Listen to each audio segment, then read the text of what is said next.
Hello and welcome. This is Sports Tonight. We're broadcasting live from Channels TV Sports Center in Lagos, Nigeria. It's always a delight to have you join us to talk sports. I'm Austin Okonakwan. It's still an action-packed world of sports. On the show tonight, we'll talk table tennis, we'll talk basketball, we'll talk football. We'll also find out what's going on at the Australian Open. And of course, we will tell you the latest coming from the English Capital One Cup and the IAAF war on corruption and doping. Somebody in England is talking tough about Russia. You want to know what they're talking about? You should stay with us tonight on the show. So much to talk about. It's still an action-packed world of sports. Let's bring you into all of what we're doing tonight on the show. I keep telling you, don't just watch, come. Let us play for the love of the game. On Twitter, our channels_sports, our verified Twitter handle. You can talk to us, send us questions, comments, suggestions. Nigerians are still talking about the Super Eagles exit from the ongoing African Nations Championship. A lot of football fans in the country have described the experience as disappointing.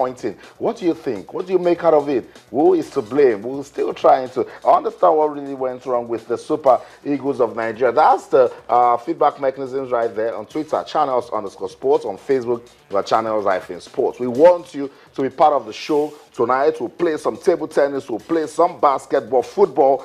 We get our attention also. We'll play some tennis. What's going on? Milos Raonic seems to be the guy that can create some upsets at the Australian Open. So much to talk about. So if you want to be part of the show, that's the feedback mechanism right there. Twitter, channels_sports. Facebook, channels-sports. All our top stories can be viewed on our website. It's channelstv.com and on YouTube /channelsweb. You're on the go. You can download the Channels TV app for your iPad, iPhone, BlackBerry, your Windows phones, your iOS phones, and of course, your Android phones. It's so simple. m.channelstv.com.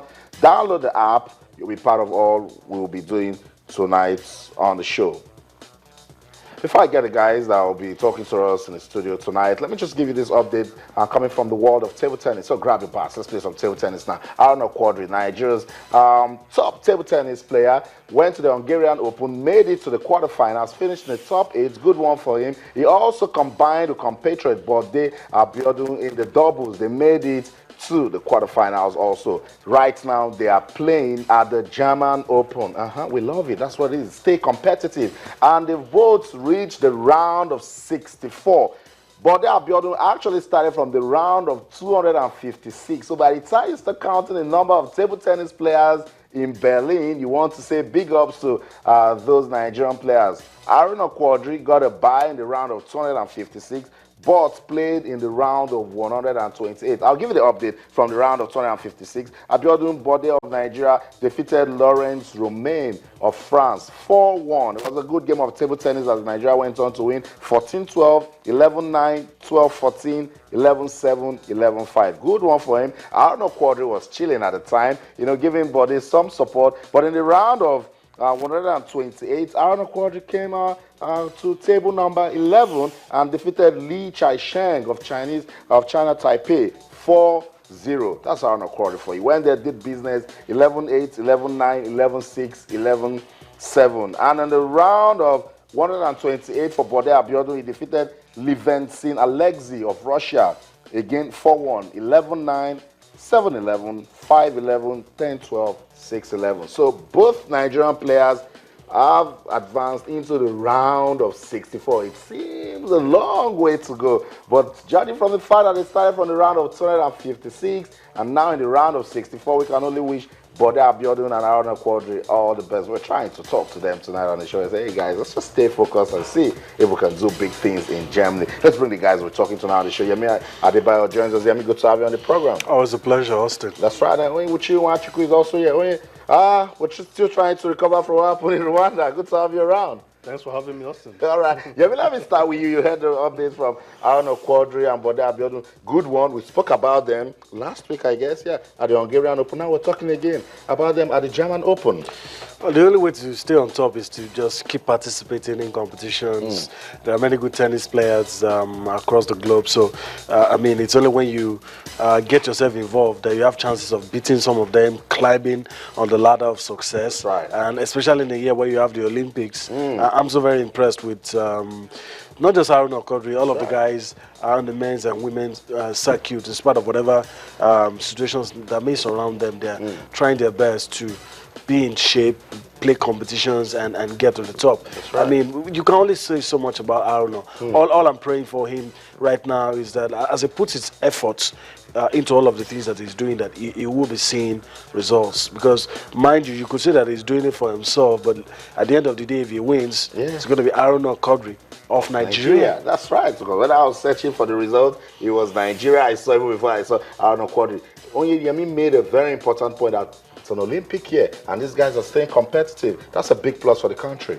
I agree with you. You know, when you wait for the federation, you know, there are a lot of constraints. That's right. You know, with the economic realities here, we will have to make a lot of sacrifice. You know, so you won't get a lot of playing time. You may not enter for tournaments. So what they have done is to simply take their destinies into their hands. And thankfully, he is taking along Bode. So that means that another player from Nigeria is also, you know, getting himself toughened, playing with the big boys within the world. So I think it's a good one. And like we said last time, when he played at the Hungarian Open, I think the Federation and Nigerian Sports Commission should look at ways of, you know, identifying with some of our big, you know, sports men and women doing it for us outside this country. You know, you don't just wait till they win something, That's right. and you know, for you to identify with them. That's right. You know, it makes the players feel you know, abandoned. When they are in the thick of action, you identify with them, right. call them, ask them what do you need. Yeah. You know, if you are able to even support them halfway, they will understand that if you had more, you would have you know, done everything for them. So for at least now, we continue praying that Aaron Quadri participates in all these tournaments wherever they're taking place, so that by the time he gets to the Olympic Games, he will be at the peak of his you know, performance. I won't agree less. I totally agree with you guys on that. From men's table tennis now to women's football. From FC Robo in Lagos to Rivers Angels in Port Harcourt, Rivers State, and then to Liverpool FC in England. Now we're hearing that Asisat Oshola is already ready to join Arsenal ladies. Yeah, I mean, this lady, she's been phenomenal with her football. And to think about it, that in just barely a year, a top club as Arsenal ladies already wants a signature. Forgive me for bringing this up. I was thinking about her, and something from the good book came to my mind. Things are falling in the right places for her. That's right. You know, That's it looks like, you know, somebody somewhere is just orchestrating things, and you know, Arsenal have triggered the release clause in our contract, so now they are free to talk to the lady. Right. It's just personal terms, subject to, if everything goes well, subject to a work permit. But you look at all of these things, you know, they're 80% ready. It's 80% done. Then when they're able to sort out those other issues, and just to think that, you know, with the story you just told, just to think that somebody from here, BBC African Woman Fuller of the Year. That's right. You know, it's just this just one step after the other, and everything falling in the right places. I just hope that she will not relent. I hope she will not relent, because you know, somebody up there is smiling on her, and her efforts are really yielding. I'm not trying to play down on her abilities. She's good, and you know, but I just have a feeling that it's divine, all the things happening to her, and I just hope it will happen to the others as well. You take one step, hard work. you know, the good Lord blesses your efforts, and you're recognized globally, and all things begin to work for you. I totally agree. Only I ruled out a club career, but it's also been good for her with the national teams, from the Falconets to the Super Falcons, and at the moment, she still has a lot to offer. Asisat Oshola can be part of those models you're saying that Nigeria can look at and use them to develop our sports. She has, give or take, about 10 years more to play, you know, active football. You know, I've watched her at very close quarters, you know, Asisat Oshola during training. You know, we are here to see the best of Asisat Oshola. You know, she plays effortless football. During training, she enjoys herself. She plays a lot. And it's an indication that she's into what she likes, her passion, playing football. You know, and the club he has gone to, Arsenal, it's a club that likes attacking football. You know, she's full of running, she has pace, she's skillful, and she's ready to learn. You know, so I think the sky is just beginning for her.